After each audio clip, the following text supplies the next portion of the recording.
Welcome back to Animated Times. Joe Todd with you. We're going to talk today about MCU and Disneyverse. Warning, before the video, series spoilers ahead for Frozen 2.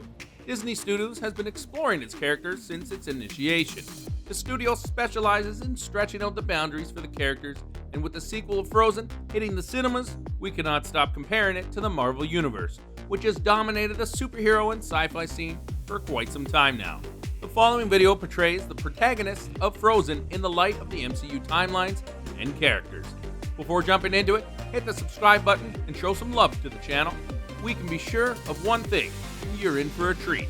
With Frozen 2 released after Disney brought out Marvel Comics, the possibilities of crossovers between the Disneyverse and the MCU have gained heat. The recent example is Big Hero 6, which is considered to be a part of the Marvel timeline as it is an adaptation of Marvel Comics. It has also shared universes like the MCU in its Kingdom Hearts games, and oh, we missed something else.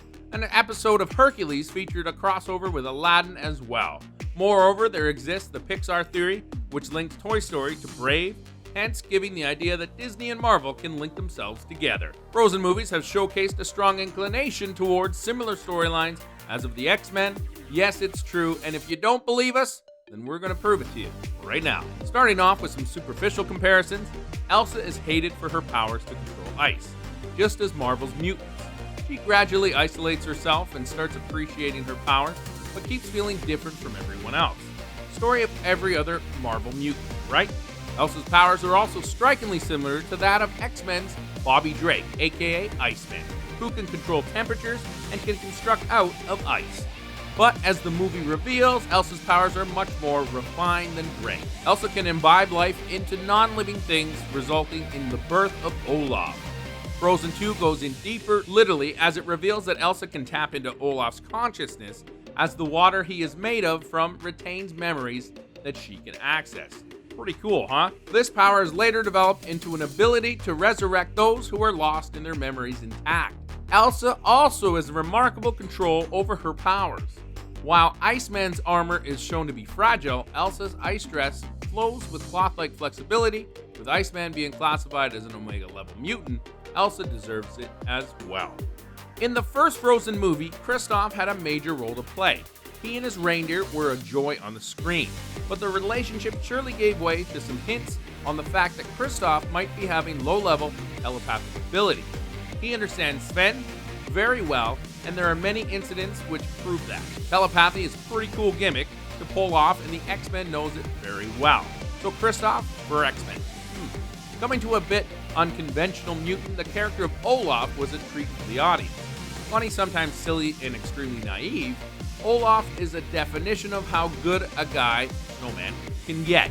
Even the group of the rock trolls fit into the genre of unconventional mutants.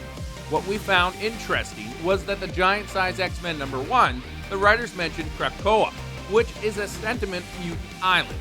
This opens the thread for the theories which points out to the rock trolls being a part of Krakoa. The next character in line is Anna, whose powers had been removed by rock troll Pappy. But fans were pretty sure about the speculations that arose regarding her powers, which we believe to be based around a fire. This was contrary to Elsa's ice power. But what matters now is that she is perfectly human, has accepted her state, and this is what Charles Xavier looks for. The X-Men have been on the lookout for individuals who are confused and have started accepting their powers. Anna is a perfect choice.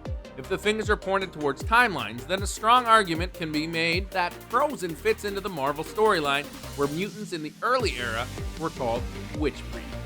Though the crossover idea may be interesting, it's surely not coming out soon. It's highly unlikely that Disney and Marvel are coming to the agreement for intersecting their scripts anytime in the near future. But the world runs on possibilities, and we as fans can only wait. So, what are your views on such crossovers? Put your comment below and subscribe for more awesome content from Animated Time.